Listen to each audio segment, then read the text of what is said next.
Touchdown! Good evening, everybody. Welcome to the Third and Footlong show here on Planet FM 104.6. My name's Darran Lees. And I'm DT. How are you, Darran? I'm good, DT. You are looking very colourful today, I may add. Thank you. I got it dyed. It was quite fun. Pink. When did you get that done? Saturday. Very nice. For those that don't know what we're talking about, you're going to have to go to the YouTube channel now to go and watch DT's amazingly colourful hair. How did you describe your colour? I was told it was lilac magenta. Nice. Yeah. As a colourblind person, I can't offer any argument to that description whatsoever.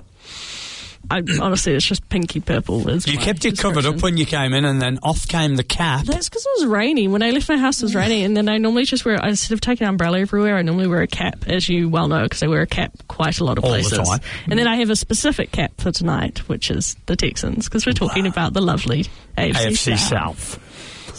So welcome to the show, everybody. As always, get onto our socials. If you want to be part of our food poll, follow our Facebook page.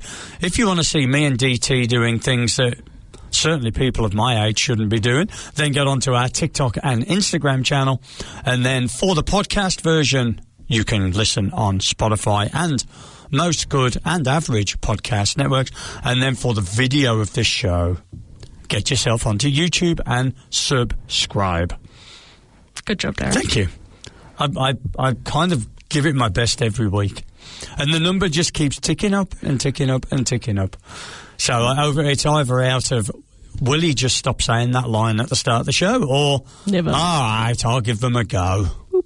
Boop. There you go. So, yes, weekend, good? Yeah, it was good. Mate, my hair took up a whole day. So a whole day? Yeah, normally, when I get my hair dyed, it normally takes like 6.5 hours. Wow. So I just read my book. 6.5 hours. Do you just have like aggressively, what's the word I want to do? Obstinate hair that goes, I refuse to change colour? No, it's just bleach, dye, toner. Wow. 6 hours. Yes. Man. Mm-hmm. Here's me that goes and 25 minutes later.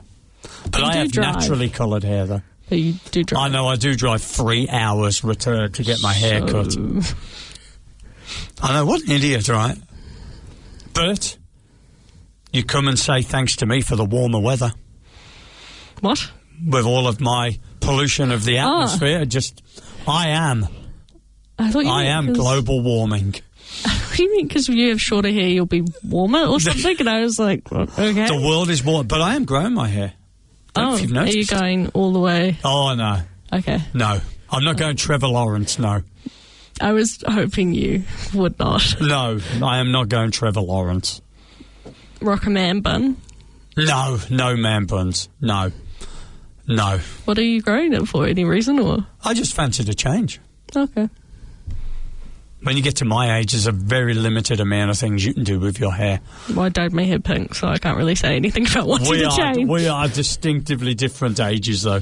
Yes. There is a number of decades between us. Like 3. Yeah. I know, it's very kind of you to go, 3. There's 3, yes. Yeah. Yes, you are a child of... the last century. That's right. Not this century. Don't put me in that crowd. Not far off, though. No, not far off. Not far off. Don't put me in the century. Oh, well, we're not quite 3 decades then. No, we're not. No. We are soon, though. It's getting close. Don't do this to me. I've got to last another 56 minutes. Broken. And not only that, this weekend I have spent the weekend answering complaints about our food takes. Was this about mine or yours? Yours. Oh, thank you. I did want to say ours, but to try and take away from you. That's fine. Next week we may have a guest on the show that wants to talk about food takes. You never answered my question if it's in studio or... it's probably going to be on the phone. Okay. I think it's better for all of us. That's fine. None of us have to look at each other. We'll just get them to dial in. It's not John, is it? It's not John. Oh. John will never come on the show. I wasn't Even on the phone, John would never come on the show. I've tried everything. He's not coming on the show. Craig Westenberg, stand-up comedian, recently supported Amray on his recent tour. Has words to say about our food takes. So I think, given he's on the up-and-coming slope of comedy, that we should invite him on to talk about his takes. So he can't come into the studio? No, because he doesn't finish work till 6:30. Oh.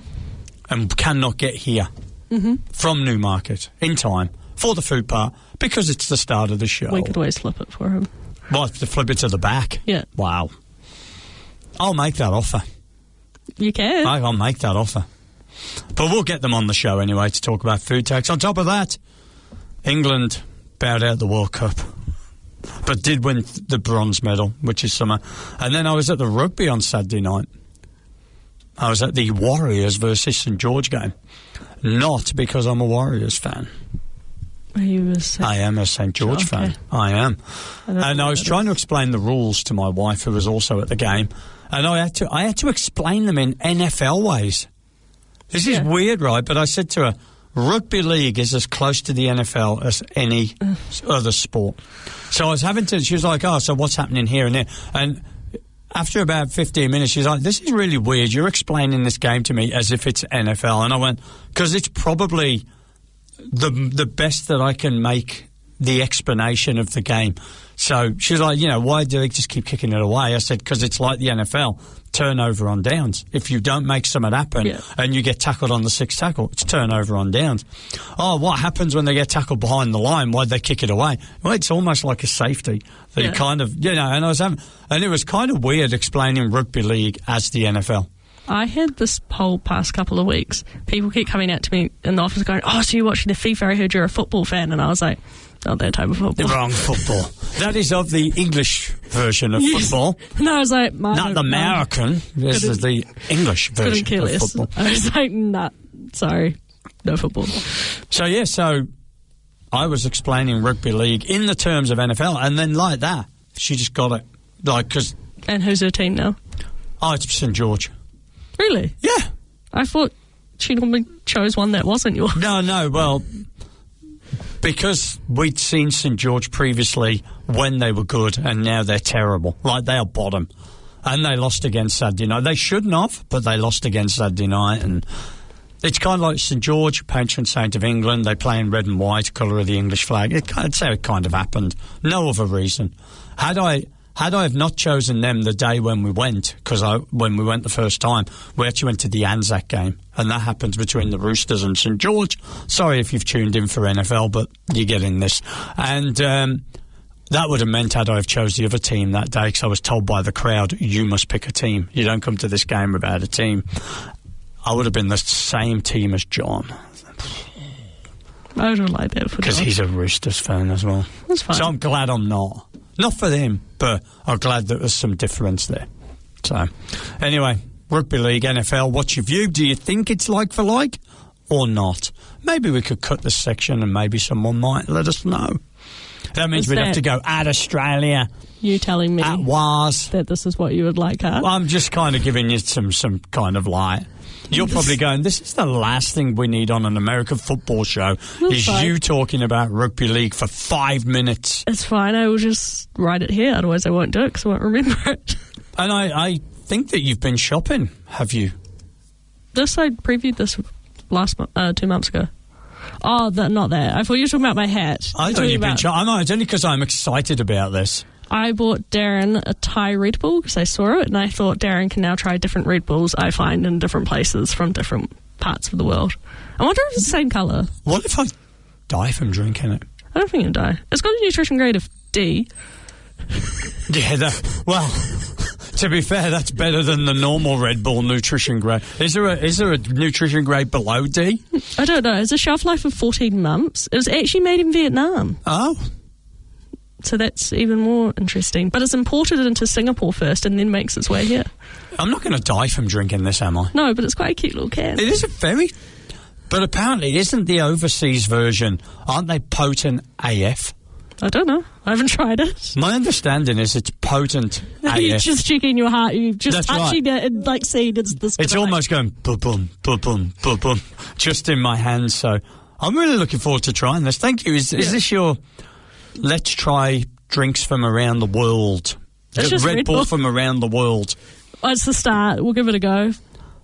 I feel like I need to drink that on camera or something, but obviously we can't do that in the studio. No, I thought we'd do it afterwards and I'll film you. Is that my social? Yes, that's one of your socials, yes. Oh, wonderful. Right. Should we get into it? Yes. Would you like me to hit the food poll or food facts? No. Food facts? food facts. Whoa! That's impossible. That is correct. Wow. So you challenged me. I challenged you. Last week. Because our food poll was very generic this week. You said, after I talked about a certain food last week, could you make it sound interesting? Can you make it sound interesting? Can I make it sound interesting? For those that didn't listen last week, not only shame on you, but shame on Liz. But shame on you. And DT challenged me to present on the history of lettuce. And what was bizarre is the same Craig, sent me a note on Messenger and went, you know what? I cannot wait for the history of lettuce.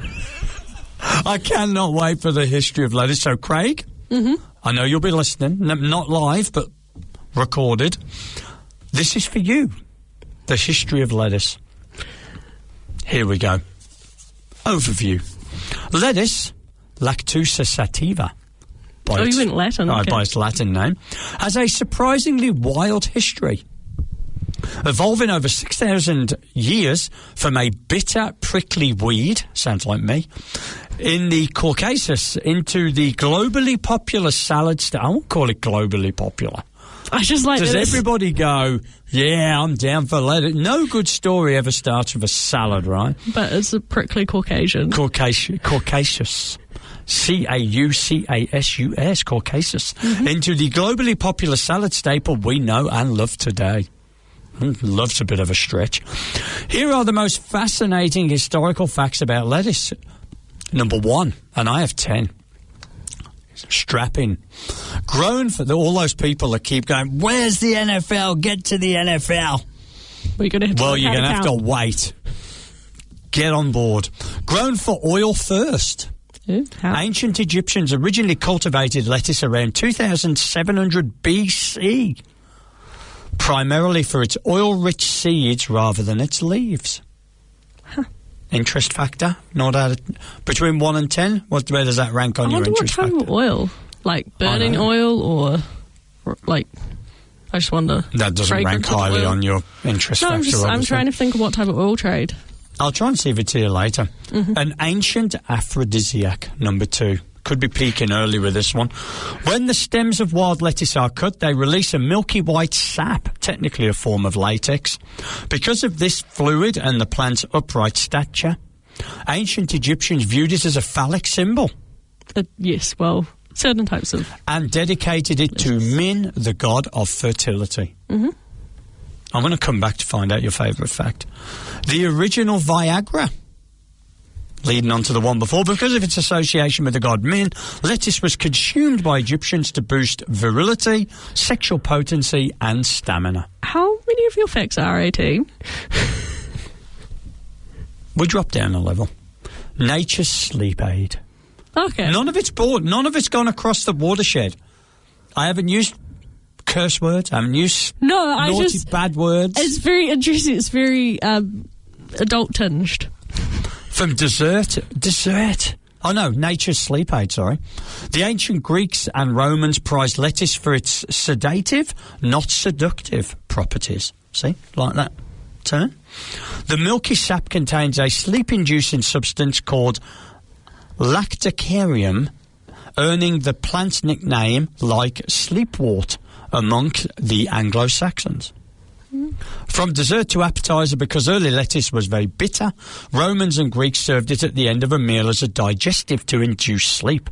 It wasn't until growers selectively bred out the bitterness that lettuce became an appetizer at the beginning of a meal. Roman salads.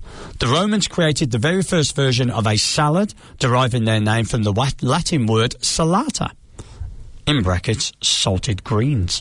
They served their greens with oil, vinegar, and salt. We're getting there. I know you're not feeling this, are you? No, I'm just thinking it's very oil-themed. Columbus brought it to the Americas. Christopher Columbus introduced lettuce to the New World, not the supermarket, the New World, during its second voyage in 1493. I think this is the fact. I think this is the winner. How iceberg got its name. as in the lettuce. Yes, I know what the lettuce iceberg is. The popular iceberg lettuce variant got its name in the 20th century from the practice of packing the crisp heads into crushed ice to transport them across the United States without spoiling. Does that work? Because you know when you put water on lettuce, it goes kind of floppy. It goes floppier when you put it on a burger. It's just sad. Wilts. The emperor's cure. Roman Emperor Augustus Caesar was so convinced lettuce cured him of a serious illness, he built a statue in its honour. Where is it? Could you imagine? I don't know. We've got to find that out. But Oakuni in New Zealand has the carrot, and in Gore they have the trout. Somewhere in the Roman world, there's possibly a lettuce. Wow. I think Rome. Final fact. I'm there. Not so distant cousins. Lettuce is a member of the sunflower family. It is botanically related to daisies, zinnias, and even chrysanthemums. Chrysanthemums. I like that word. What is your favourite fact? Probably the Egyptian oils, but I'm just trying to think what they used the oil for. Because was it a tradable product for them? Because you don't hear about that specific type of oil being used in the trade world. Lettuce oil. Do you know what I mean? Like, was it more just like used in machinery? Like, what type of oil did it produce? Was it fragrant-based things? The Egyptians used a lot of fragrances. I don't know. Interesting, how that milky white sap. So did dandelions, and a few of those plants have that stuff. I can't say if you asked if I wanted my lettuce with milky white sap, I think I would say no. No. Personally. What's your favourite way to lettuce? To lettuce, probably salad. Yeah. Caesar. It's got to be Caesar. With croutons and bacon and whatnot. Yeah. Oh, yeah. And the chicken. Yeah. But no. What? None of those fish things they put in them. What's that fish anchovies? thing? Anchovies, yeah. Disgusting. They are rank. I went to a pizza shop, I won't name it, once, and they accidentally put anchovies all over it, and I bit into it. Oh. Sorry, could you not see that they were on it? I thought they were like mushroomy things at first. Okay, yeah. It wasn't until I put it in my mouth, bit, and then smelt and tasted, I was like... Yeah, especially the pizza anchovies are not high quality anchovies. No, that was rank. Mm-mm. Should we food poll? We shall food poll.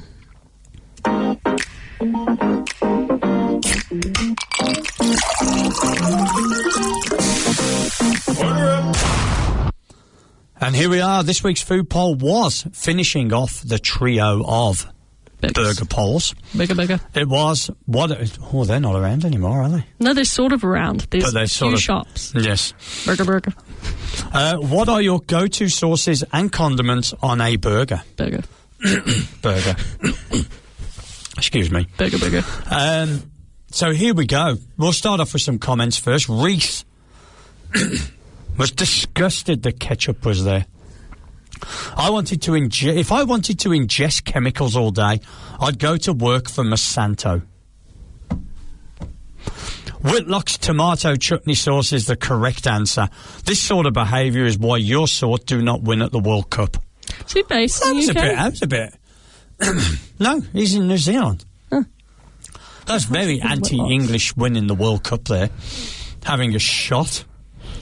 He said, was that too soon? And I'm like, it's always too soon when England lose. Reese, take that on board. So more comments. Even Corin couldn't help himself. None of these options are as salty as an English football supporter right now. I mean, is there any need? You came third, didn't you? We came third, but that ain't first. That's like losing in the AFC or NFC Championship. Going, oh well, we came third. Didn't get to go to the final. Didn't win the final. Even the Super Bowl loser, really.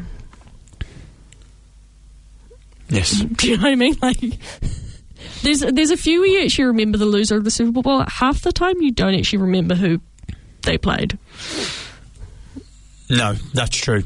Who was second? No one. It's only if they lost in terrible fashion, i.e. Bucks versus Chiefs or Panthers situation versus the Broncos comes to mind.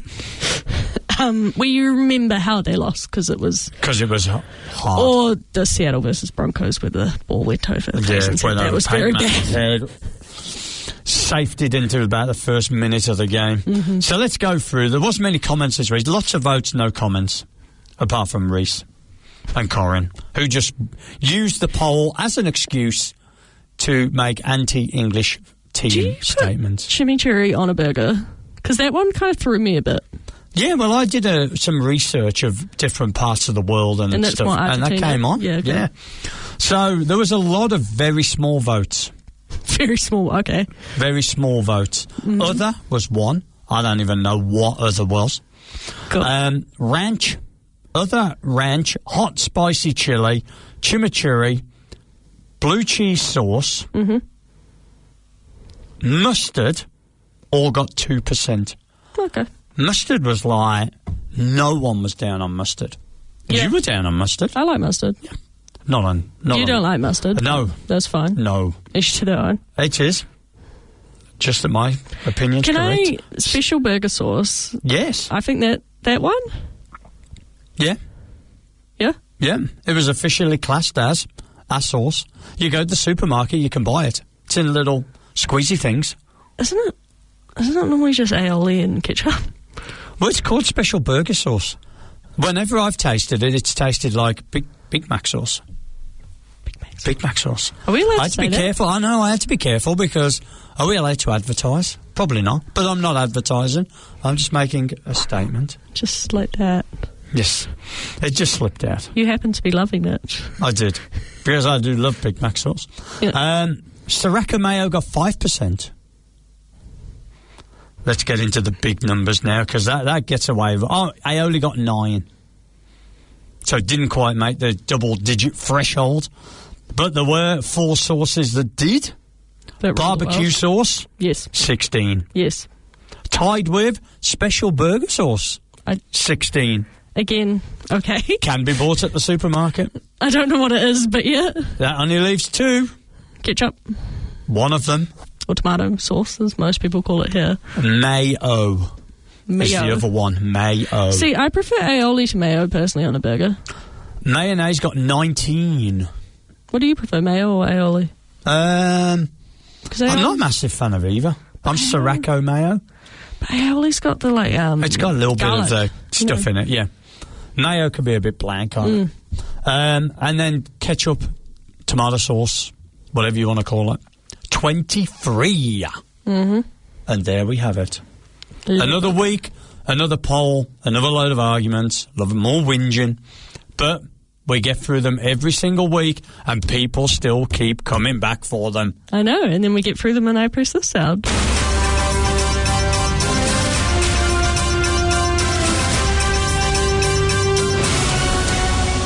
Hello, all our NFL fans. Here is the news. Here is the NFL show. Quicker this week than previous weeks. Let's go. Do you want to start off? I can do. Ravens sign Ethan Pocic, I think. Pocic. The Baltimore Ravens and free agent centre Ethan Pocic agreed a 1-year contract, and he is officially being cleared to participate in training camp. Other Ravens news, defensive tackle Meta BK looks like he will be coming back to the football field, which is very cool because he had what was potentially a career-ending neck injury, so that's always nice when you have those happy stories. And the Saints have finally reached an agreement with Alvin Kamara to rework his contract to remain on the team. Did you hear how that happened, though? No. The owner, she came down and she said she wanted him to stay here. And so they had to get it done. I can't see him on any other team. He's just really. One of those players. He's like Cam Jordan from the Saints, yeah. You next? Janice McNair, unfortunately, has passed away for the Houston Texans. So very sad at age 89. But yeah, so R.I.P. Pickens to play on tag. Pittsburgh's wide receiver George Pickens is playing this upcoming season on the $27.3 million franchise tag after the deadline passed. Other Cowboys news, Charles Snowden has been suspended for the first 3 weeks due to a DUI incident. Seahawks roster move. The Seahawks have placed nose tackle Devin Easton on the physically unable to perform list as training camp approaches. And then probably one of the larger news points of the week, the NFL suspends Cardinals personal executive Ryan Gold indefinitely for violating the league gambling policy and betting on NFL games, among a slew of other violations. And also he is apparently appealing this. I'm not sure how that's going to go because he had, I believe, over 1,000 infractions, which feels a bit... He probably went to the betting office and went, I'm going to put a bet that Jacoby Brissett does not get an improved contract by the start of the season. He also apparently released inside information to numerous people that the Cardinals were planning to draft Love. So, there you go. Quarterback Will Greer has announced his retirement from the NFL. He was the guy who always did it with the Bears, wasn't he? We should take the airport photo and be like, and another team cut me. I always appreciate that. And then some sort of happy news. Titans will induct Chris Johnson into their Ring of Honor in week 1. So that's sort of happy. Do you have any college news? I've got a bit of college news. I've got one more NFL. Push for natural grass. Yes. NFL players have launched a social media campaign advocating for permanent natural grass fields across the league, citing its worth following the recent World Cup. Yeah, FIFA's already ripped up most of the stadiums. That's apparently. right, destroyed them. God, sorry. Into college news, Texas Tech's major stadium rebrand. Texas Tech announced a landmark 15-year naming rights partnership with the digital asset firm Galaxy. The Red Raiders' home field is officially rebranding as Galaxy Stadium. Indiana lands its highest-rated Comet in program history with 5-star wide receiver Monshon Sales. Michigan's AD's future is in limbo. Michigan Athletic Director Waddle Manuel's future is with the university is uncertain as the Board of Regents addresses internal reviews and the program navigates administrative transitions. I have no other college news. Do you have anything else to pass I do through? have a couple. Yes. NCAA implements new eligibility rules. The NCAA passed a major reform allowing the 5-for-5 age-based eligibility framework and cleared transitioning FCS team to immediately qualify for the college football playoff in year 1. ACC Media Day reaction. Buzz is high around the ACC following their media days. Headlines include the ongoing debate over conference title tiebreaker rules and Miami's quarterback pivot to Duke transfer Darran Mensah. Finally, Congress pushes the college sports bill. Lawmakers are actively trying to rework and finalise the Protect College Sports Act before the August recess, aiming to address NIL, revenue sharing and sweeping realignment. Beautiful. There you go. Some college news. It's all a bit... It's not like college news, but yeah. Oh no. Oh my God, this is happening. Wow.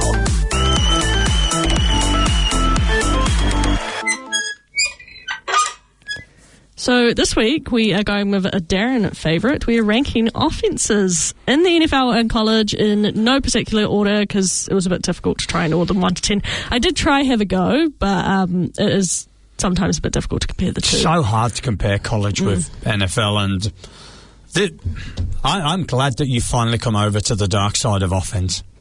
I know next week you're going to be so much more excited. The defense is normally the dark side. This is the dark side to you.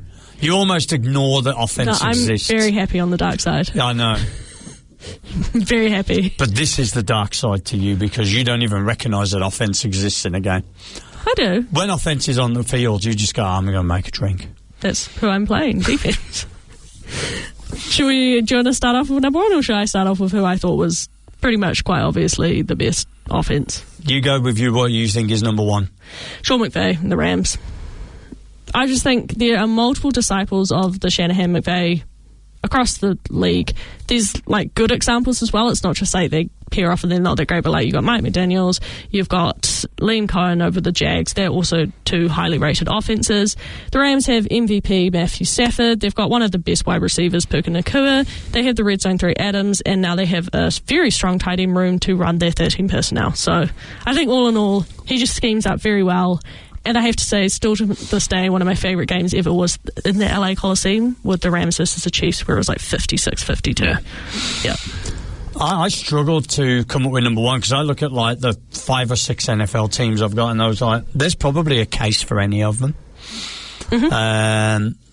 It would be no surprise. But I was kind of down to 2. Mm-hmm. No surprise, the Cincinnati Bengals were there. Joe Burrow, who I think is the best passer in the issue NFL. I have with the Bengals is their players outperform their scheme and their coaching. Do you know what I mean? Like, their players are so good, and then I feel like their coaching doesn't reach that level. No. And that's where I feel like there's almost a mismatch in that it just feels like it's the Burrow show, which is fine, but it'd be great if you put him with a really good scheme. And he does now have a great offensive line this year, I think, for the first time in a while, this is the best offensive line he's played with Mims from last year. The pickup seems to look really good there. Burrow, Chase, Higgins, Brown, not bad. And also Gesicki this year as well, yes. the tight end. Mm-hmm. Who else have you got? I had the Rams on my list, by the way. I had Devontae Adams on that list, and Williams at running back as well. 49ers got Shanahan. Even when everyone's injured, he still somehow brings a great offense. Like it's just overall really great. I think Brock Purdy can operate it really well. And yeah, Mike Evans will be an interesting factor because I think it adds a lot when you've got that big body wide receiver and Purcell can kind of work in the middle and underneath. Yeah, Kirk, McCaffrey, Kittle. Yeah. I got 49ers as well. 3 for 3 at the moment. Another one I have, which might be a surprise, but I don't think it's a surprise, the Cowboys offense, because that was not the issue last year. Dak Prescott plays very well at the line of scrimmage. I find the Schottenheimer offense kind of is very different to every other offense. The scheme is interesting. Dak actually commands the line and changes the play at the line of scrimmage. They've got a good O-line that's pretty much just all Tylers, which is hilarious to me. And the running game, hopefully he stays healthy, but you never know. So that's kind of the only concern. But you have two of, probably you could arguably say, of the top 3 wide receiver duos in Pickens and CeeDee Lamb. How many college teams did you pick? I picked 4 college teams. I picked 4. So we've gone 3 out of 4 on NFL teams because I did not pick the Cowboys. I did have them for consideration, but I didn't pick them. I had the Eagles. Eagles. The Eagles. Hurts, Barkley, Smith, Brown, Moore, Goddard. That's a very good. Lemon. That's a very good. And Lemon, yes. They got a very good line there. I hope their line, because their line fell off last year, and now they've got rid of Jess Stoutland, so that will be interesting to see where that comes up this year. I mean, Devontae Smith, Elijah Moore, Hollywood Brown. And then Saquon at the back. I know, but quite experienced as well.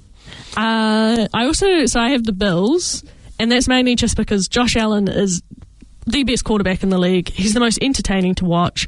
And then he's also paired with a very good running back in James Cook. I really hope that the addition of DJ Moore will help them a lot. So, yeah, that's where I came out to with the Bills. Did you have the Bengals? Yeah, I did have the Bengals. Okay. So there's only one we disagreed on then? You had the Cowboys. I also have the Chargers. Oh, do you? Mm-hmm. That's just the run game. I'm not going to talk about the Chargers because I feel like I've talked about the Chargers a lot, but I do like Mike McDaniel. Because you've got the Bengals, the Rams, the Eagles. I think I have 11. Do you have 11? Yeah. Sneaky, cheeky. Chargers. I did look at the Chargers and I went, nah. We're going to be coming on to this discussion later in another segment. Spoiler alert. My 6th team was the Denver Broncos. And I know you're going to go, they've got no running game. But I know that, like, you obviously listen to all the camp news as well. Did you hear about how Sean Payton kept overruling some of the plays that the offense coordinator was putting in last year? And I'm just quite concerned about that situation because he is not calling the plays this year. Is he going to allow that to happen? Let the guy call some plays. Do you know what I mean? Otherwise, I'm very just concerned. don't give the plays to the guy. Yeah. So I'm a bit concerned about that situation when that started coming out that he decided. So he went to bed and then he woke up at 4 a.m, messaged him, and went, "Nah, we're going with my play, not yours." And that sort of behaviour is not going to work. And that's very Sean Payton behaviour. Yeah, and that doesn't work in a team environment. So yeah, so I'm very interested to see how this is going to go for the Broncos. Also, Bo Nix injured, so hopefully he comes back. Yeah, but Nix, who really, had he have not broken his ankle, would have been at the Super Bowl. Nix, Dobbins, Sutton, Waddle, Ingram, and the O-line, which has recently just been voted the best O-line. Yeah, it's a good O-line. NFL. So let's have a look. So I reckon, we'll park the Chargers. 5 out of 6 agreement. Yeah. This is not how sports shows are meant to be. Well, I'm sorry, it's very hard to choose the other team. I know. There was. I looked at other teams, and I looked at the Chiefs, and I looked at the Lions, I looked at the Packers, who were being highly touted, and I'm also concerned no. because the Broncos had a bit of a fall-off in terms of play calling last year. It wasn't of the Sean Payton calibre that had been with the Saints. Like, he's just got a bit... Similar to Andy Reid in that their scheme's got a bit stale. And that's why the hope that they'd allow someone else to play call... Very concerning. Let's see who your 4 college teams are. Do you want to start with your first? Ohio State Buckeyes. Yes. Julian Sayin, Jeremiah Love. Just a very stable organisation. I think will be fine. Bo Jackson. Yeah. Arthur Smith, the offensive coordinator. And Ryan Day, of course, back. Even though it's typed up in my spreadsheeters Ryan Day. Yes, Ohio State Buckeyes. I have them. Miami Hurricanes. I do have them, yes. The pass-heavy air raid scheme. How good's that? Malachi Tony. Mario Cristobal returns as head coach. Shannon Dawson as offensive coordinator. Mark Fletcher. The Duke quarterback coming over, Mensah. Yes, Darian Mensah. Malachi Tony, Cooper Barcati at wide receiver. I got the Quack Ducks. Dante Moore could have been number 1 overall pick this year, potentially. He could have come out, but he's not. He's coming out next year, and he's going back to the Ducks for another year. Well, that's because he stank last year. Mm-hmm. When he really was. They said that he was going to be the number 1 pick. Mm-hmm. So Dan Lanning as head coach, Drew Mehringa as offensive coordinator. And they've got a huge amount of sophomore players, as you said, Dante Moore, Jordan Davison at running back, Decorian Moore at wide receiver. They are looking at... Are we going to go 9? Are we going to go 9 out of 10? Ha ha! Look at him! Look at him. Yep. Texas Longhorns, Steve Sarkisian as head coach and Kyle Flugg as offensive coordinator. And Arch Manning. A quarterback. He's got to have... He actually was coming good the end of last year. Yeah, he was. Yeah, I think it just...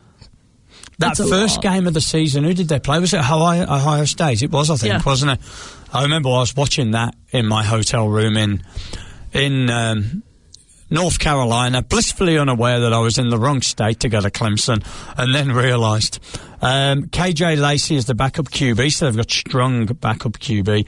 Ryan Wingo, highly regarded wide receiver, and then the Arizona State transfer, Raleek Brown. And North Carolina State transfer, Hollywood Smothers. What a great name. Smothers. Hollywood Smothers, which are their 2 running backs for the season. Beautiful. 9 out of 10. And that was I'm going to give you a high 5 there. I don't reckon we're going to go that well with defences next week. It'll be interesting to see. I reckon you'll come up with some mad, schemy type I think we know where and I think we know who one of the others are going to be as well. Boom. Seattle as well, obvious. You reckon? Yeah. Oh, we're giving the game away already. Oh, no, but there's 3 very obvious defenses. Who's the third then? Broncos. Of course. Yeah. There's 3 very obvious... They were actually, historic last year. That you can't not put them back. So, even with what's happened at trade? Even what's happened with trade and with what's happened with free agency? Did still both put them there? Broncos didn't really lose anyone, and they kind of gained some talent. They've got a few questions outside of the building for a few of their defensive playmakers that we won't go into, but that is also interesting. Texans just added more to their defense instead of going on offense, which was amusing, and the Seahawks didn't really lose anyone because they replaced them in the draft. So between me and you and everyone that's listening to this show, we've all got to pretend the last 2 minutes didn't happen, so that when we came back next week, we go, you wouldn't believe what I've got at number 1. Oh, so shocking. I choose the Houston Texans defense. Fancy. Shall I go to the AFC South with the Houston Texans? Let's do it.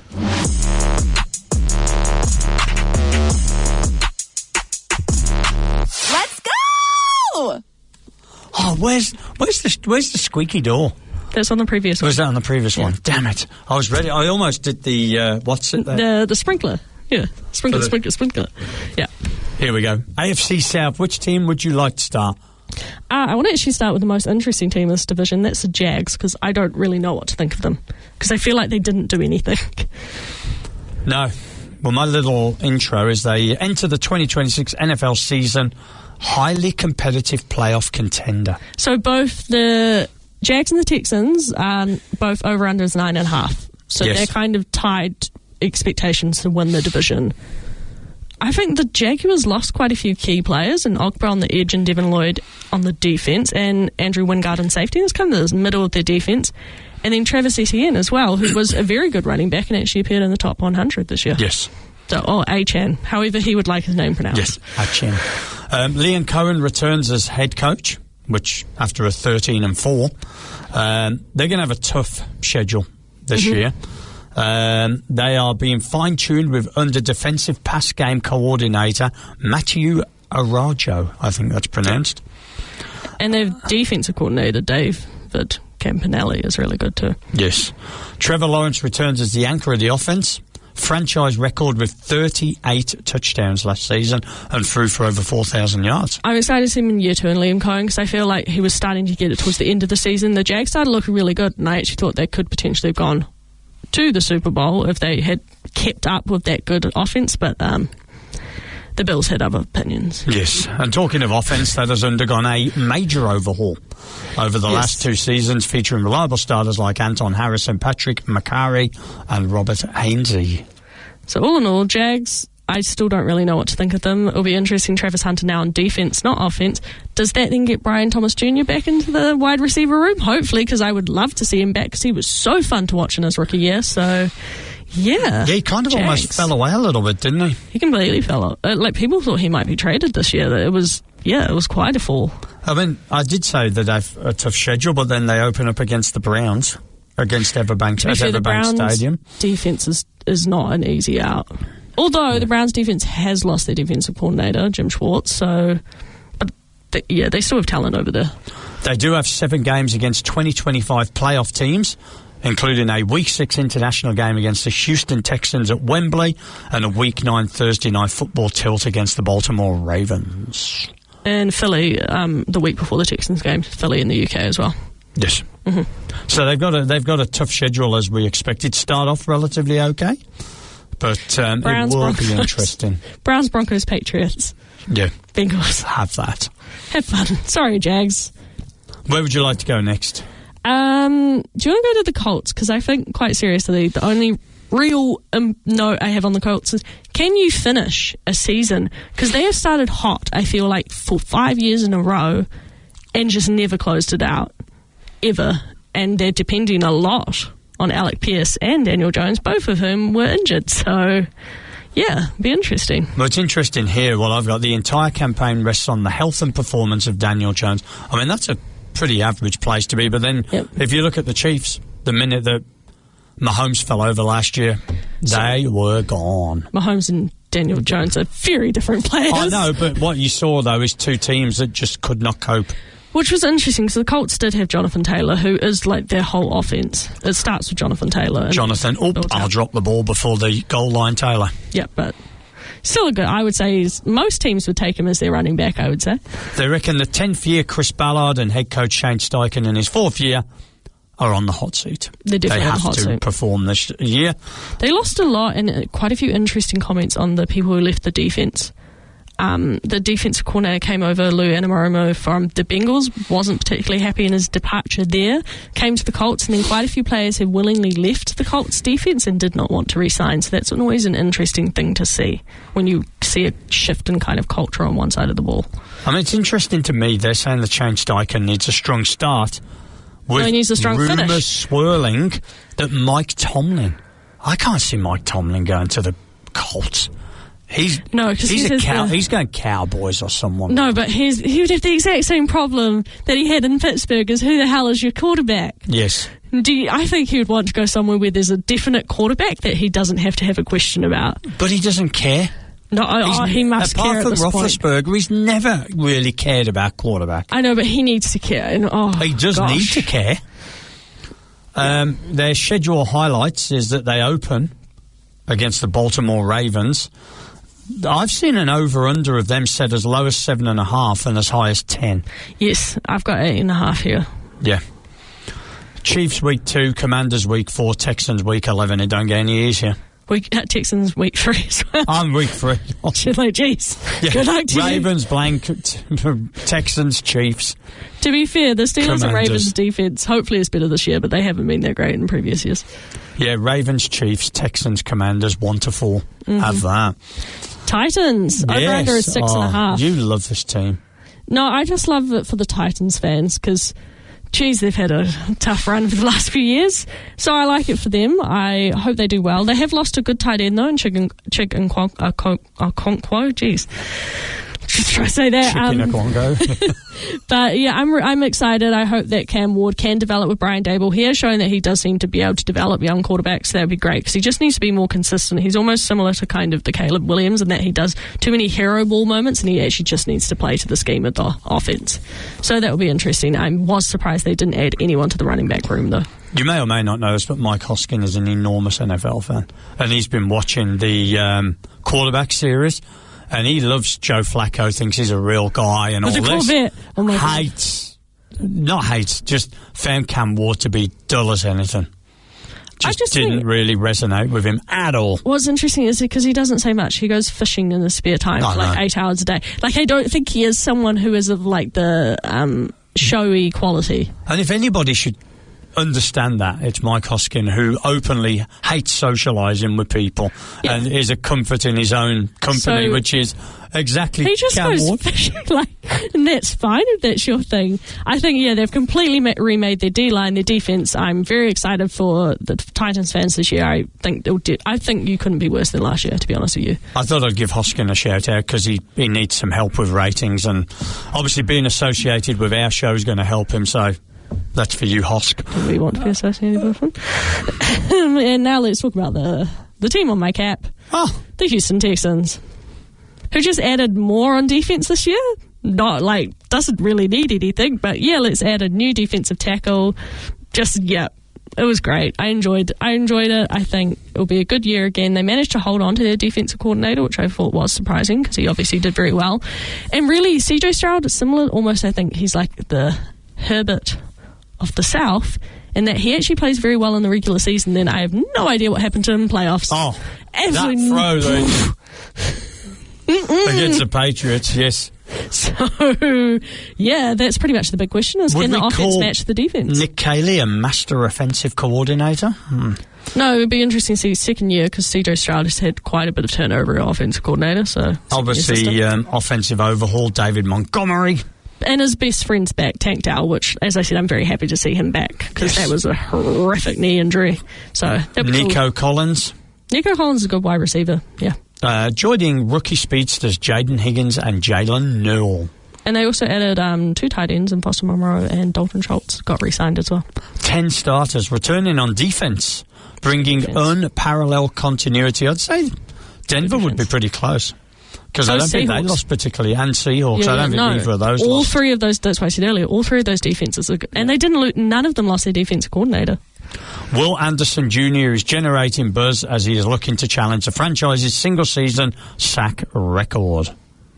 Because Danielle Hunter's there. Yes. And I think they will cancel them out. They did both have a lot of sacks, though. So, yes. Yeah. And their main loss was Christian Kirk in the wide receiver room. Did we ever cover off the under-over on the Titans? 6.5. You had 6.5? Yeah. I think they could get 5 or 6 wins. So probably under what I'd take in the Titans. I think they could possibly sneak a couple in division. Yeah. Not out the Texans. But they could steal one against the Jags, and they could steal one against... because the Titans' defense is going to be good. Yes. Because obviously John Franklin Myers, Jermaine Johnson... Yep. They've completely redid their D-line. Yes. The only person really left is Jeffrey Simmons. So. And of course they've got Salah there. Yeah. So it's going to be a good defense. You know the defense is going to be there. Hopefully the offense develops well. Talking of Salah, they open against the Jets, and then followed week 3 matchup against the Giants. So excited for the Jets rematch. Yeah. Oh God, that's going to be so good. And they've got a bye week in 9, so they. It'll be fun. That's there. But the other thing to think of as well, it's a big year for them as far as stadium goes. Yes. Nissan Stadium, bye-bye. There's last season playing there. Yeah. So there's going to be some emotion as well, right? So. Oh, well, should we move on to what I think you're excited to get to? Because you don't want to talk about the Houston Texans defense anymore. I do not.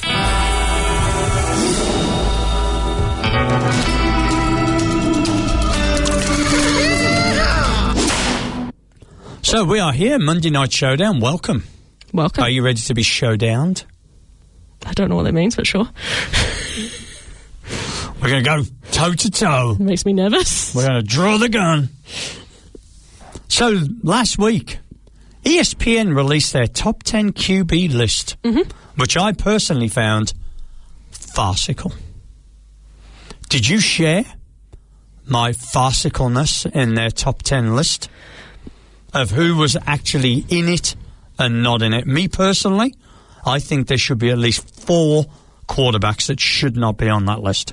What was interesting is most people because I saw the list, and to be honest with you, I don't actually think much of these top 10 lists because you don't know who's actually... This is meant to be backroom staff, back staff and... Yeah, but I don't think that many people actually do it. And also, I think, unfortunately, as you've talked about earlier this season, quite a lot of these lists are heavily impacted by agents and stuff and, like, business moves and all of that. So I don't know how much I really put value into these lists, if that makes sense. Josh Allen at 1. Yes, that makes sense to me. No. He's a number 1 overall cornerback. Yeah, no. Can't make it work. Can't win. Can't do it. Who would you put at number 1 then? Me, at the moment. You'd be horrified by this. You're going to put Jalen Hurts? No. Okay. Jalen Hurts isn't even on that list. That's farcical enough in itself. No, I was just... in my head, I thought... Because you quite like Jalen Hurts. So I do like Jalen Hurts. At the moment, I would put Matthew Stafford. Number 1, yeah. Look at that. He's made it happen. Continues to play at a high level. Josh Allen... He's got the tools, as in, like, he can run, but he's going to end up like Cam Newton. He's going to eventually be battered out the game. Well, that's the other thing. What are you valuing them as individual players, or are you valuing them as like team, like within their team situation? Because then it just gets a bit hard as to what you're going to talk about with a quarterback. I think you have to value them at their ability to cope, because everyone looks at the quarterback as the captain. Because Matthew Stafford, until he got into Sean McVay's offense, was probably not a top 5 quarterback. But if you looked at his numbers in Detroit, he had 0 receivers. He did not win. Was putting up tens. Sorry, he had Calvin Johnson for 8 years. Oh. Megatron, are you going to say it was nothing? Receiver? There was nothing. No offensive line. Golden Tate. There was, what's his name? Oh, I can't remember. Josh Allen would be in the top 5. Mahomes at 2, coming off that injury. I was surprised by that. Yeah. I thought he would be lower. Mm-hmm. I was more surprised by Lamar Jackson at 5. I was surprised he was that high too, yeah. That's why I think this list is really valuing individual, like it's more of the talent of the quarterback than the actual... I question him being in the 10 at all. Yeah, I know how you feel about Lamar Jackson. You do not like him. Nowhere near as much as somebody else on that list. At number 10. Who do you actually want to put in this list then? Well, I'll tell you who I would personally take out. Would you take anyone out? Because this is my showdown to you. I don't know the whole list off by heart. Sorry. No, sorry. I think I have looked at it, but I didn't. I don't know off by heart. No. Unfortunately, I'm going to tell you who I think shouldn't be on the list. But I assumed Caleb Williams would be out for you. Drake May, I think he played well, so I would put him. But against a horrifically weak roster, weak schedule. So I would leave Drake May in there. Justin Herbert is fine. Lamar Jackson, I think it's just historic. His career is why he's in there. And Brock Purdy, I think, was surprising that he's not in there to me. Was the one that I thought was interesting, because I was like, I would probably put Brock Purdy higher than I think lots of people do, because I think he plays the quarterback position very well. Yes. So, especially seeing as he was Mr. Irrelevant. Yeah, so I'm sometimes surprised at where he lands on people's lists. So personally, Caleb Williams, I would take out. Yeah, no. His completion rate is dog. Mm-hmm. And he runs around, and yes, he throws the odd miracle ball, but he's been in the NFL for 1.5 weeks, and to me has proven nothing. Has been massively overhyped since the minute he arrived, and wasn't actually that great at USC.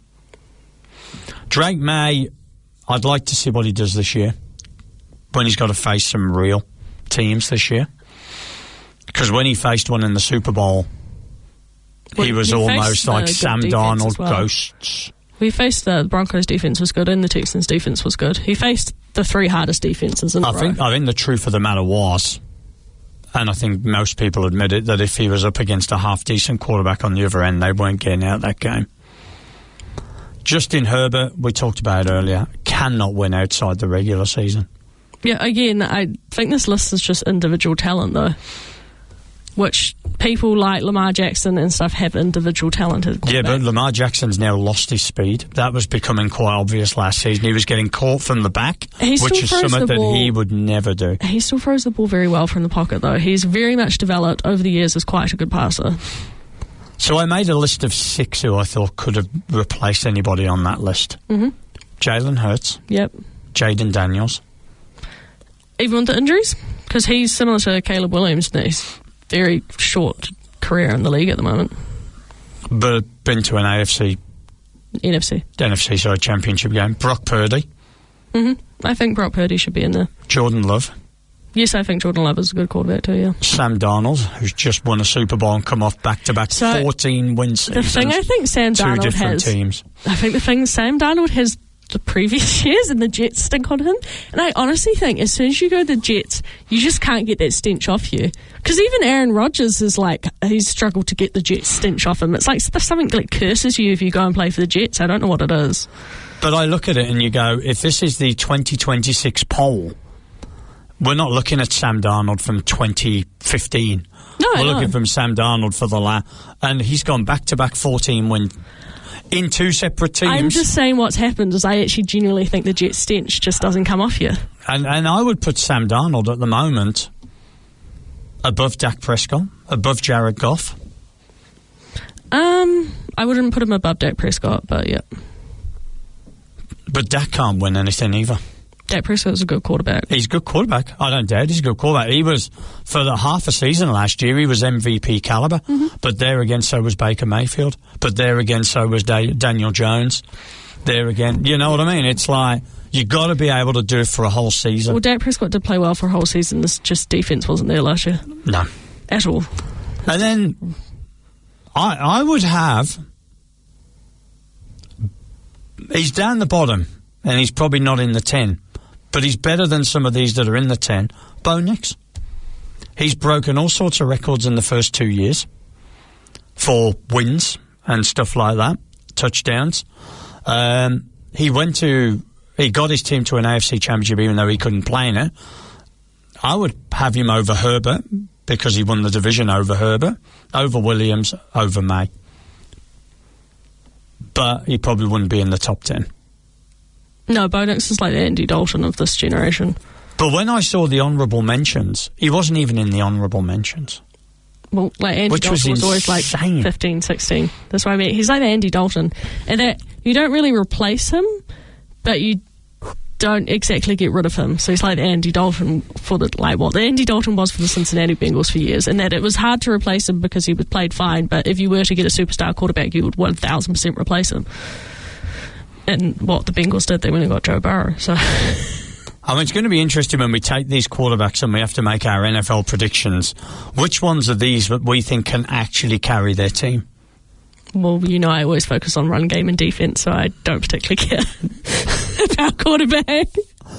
Apart from the fact that everything runs through the quarterback. I do care about quarterback. I don't mean it, but quite seriously, the things that got through the playoffs last year was a run game and defense. The quarterback was Sam Darnold versus Drake May. So those weren't the superstar quarterbacks.